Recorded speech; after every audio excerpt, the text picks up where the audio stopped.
Welcome to the Genius Factory. Enjoy the video. You start by making sure the phone has juice and your passwords are noted. You will need them later.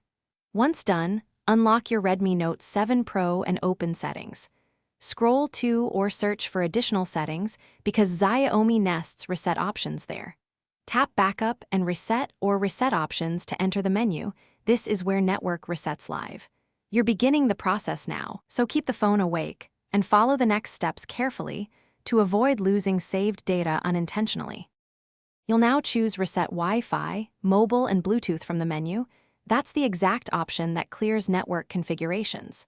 When prompted, authenticate with your lock screen PIN or account password. This prevents accidental resets. Review the listed Wi-Fi networks and paired Bluetooth devices shown because they will be removed. Tap Reset Settings to confirm, then let the phone complete the operation. The device may ask you to reboot. Make sure you watch for any confirmation messages so you know the reset finished successfully.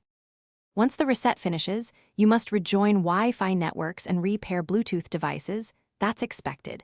You remove their settings.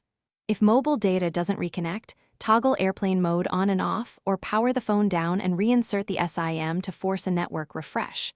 If problems persist, clear the network cache in recovery or try reset again. Only perform a full factory reset as a last resort because that erases apps and media. If you need help, note error messages before seeking support. Thanks for watching. If you found this helpful, don't forget to like and subscribe.